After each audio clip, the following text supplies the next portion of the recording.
Hello. So we all English medium teachers are here to provide good quality educations to all the poor children who are learning in the PMC schools or in the ZP schools. So we all are very thankful to this government so that they have shown a very trust on all of us and given their results. And I assure you that we all be providing a very quality education to the children. That's all. Thank you so much. अशी घोषणा करणार आहे त्याची सर्वांनी मला अनुमोदन द्याल अशी मला पूर्ण खात्री आहे. कारण आज या ठिकाणी आपल्या या संघटनेच्या अध्यक्षाची निवड आपल्याला करायची आणि या आजच्या संघटनेचा अध्यक्ष सर्वांच्या मध्ये सर्वांच्या तळमळीचा कार्यकर्ता असणारा सन्माननीय श्री सागर सोनवणे सर. कुटुंबावर असं बघितलं की इंग्रजी माध्यमाची संघटना आणि मराठी माध्यमाच्या संघटना एकमेकाच्या विरोधात संभ्रम निर्माण करत आहेत. पण त्यांनी त्यांच्या नोकरीचा बघू नये. तिथं आणि विद्यार्थी या विद्यार्थ्यांना 3 भाषेतनं सामना करावा लागतोय. जागतिक भाषा, राष्ट्रीय भाषा आणि मातृभाषा. शैक्षणिक कार्यता जी असेल त्या विषयावरती आणि नंतर त्याचं मेरिट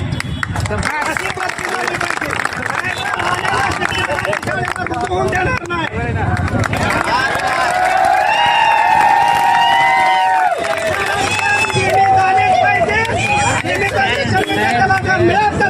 तर जिल्हा परिषदला मी एकही मुलगा का शाळेत घालणार नाही.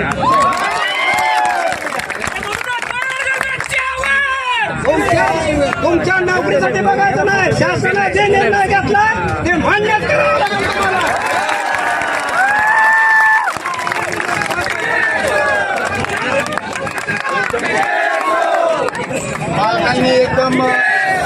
नमस्कार. हा जो सगळा आज आंदोलन इथं आयुक्त कार्यालयाच्या समोर 2 घटकांचं विशेष करून आयोजित केलं. तर त्यामध्ये 2 घटक म्हणजे एक आहेत राज्यातील सर्व असे पालक ज्यांचे पाल्य सेमी इंग्रजीच्या शाळांमध्ये सरकारी सेमी इंग्रजी शाळांमध्ये शिक्षण घेत आहेत. आणि दुसरा घटक म्हणजे इंग्रजी माध्यमातील पदविकाधारक उच्च पदविकाधारक हे तरुण वर्ग ह्या तरुण महिला भगिनी आहेत. ह्या 2 घटकांचं हे आंदोलन आहे.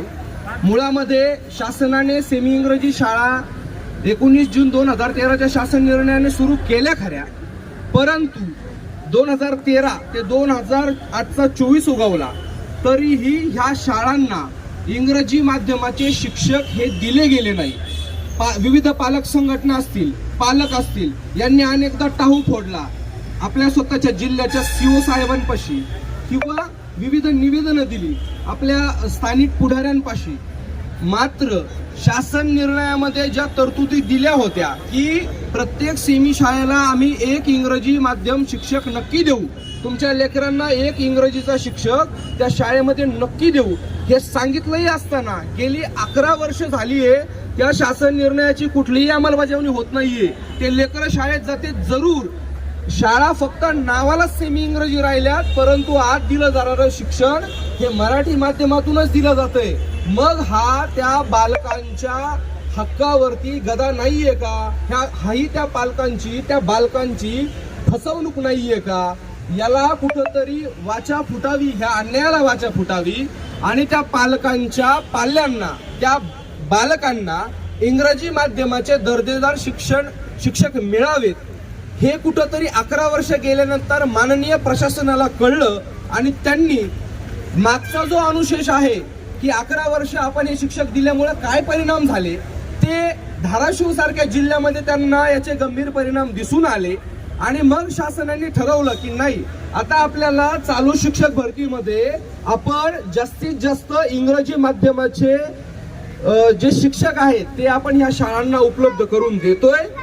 नवे तर माननीय आयुक्त साहेबांनी हेही ठरवून ठेवलंय की मला शाळांचा दर्जा सुधारवायचा आहे. मला त्या लेकरांना दर्जेदार शिक्षक द्यायचे येतं. ज्या माध्यमाच्या शिक्षकांची मागणी आहे त्या माध्यम म्हणजे इंग्रजी माध्यमाची जर मागणी आहे तर मला ते शिक्षक देणं ह्या भरतीमध्ये बंधनकारक आहे आणि मी ते देणार आहे. आमची सर्वांची विनंती, पालक आणि अभियोग्यता धारक जे आहेत त्यांची विनंती एकच आहे, जो शासनाने 11 वर्षाच्या नंतर अंमलबजावणीसाठी पुढाकार घेतला, एक पाऊल पुढे टाकलंय, तर त्याच पद्धतीने त्याची काटेकोरपणे अंमलबजावणी व्हावी.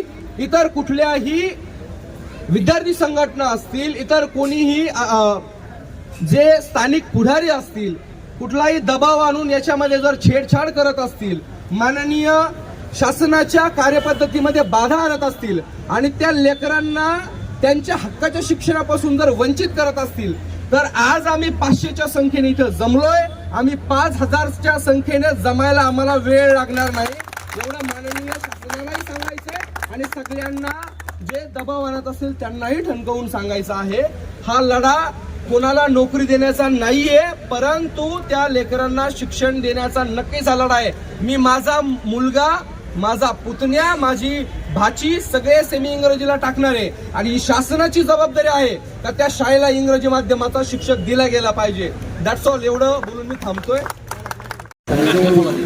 Okay, good afternoon everyone, those gathered here. Myself Nitin Rajput. As we gathered here in quantity, the number is 500. Not just for us, we gathered here just for the sake of students. If you see people here, what exactly happened? About our countries and itself of families, most of the expense having on the two things. One is the health and second is the education. If these two things, if that particular family, if they got, then there is no need to be any kind of different things need to be happen for the progressive to the progress country. To reach to the progress country, we need to be follow implement these two things. One is for the health and second is the education. Our respected education minister Kesarkar sir and what our commissioner is there, Mandre sir, has taken the best initiative.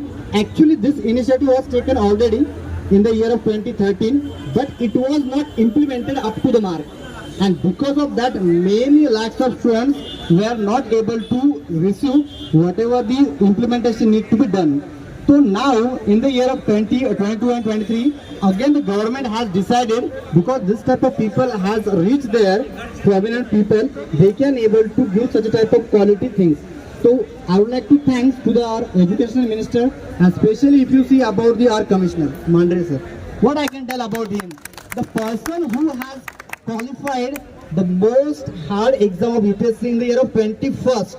So the person knows everything, what kind of policy need to be followed for the sake of the poor also and who has can be better also. So for that purpose only he has the fix and the firm on his sentence. I want to give the quality education to the all.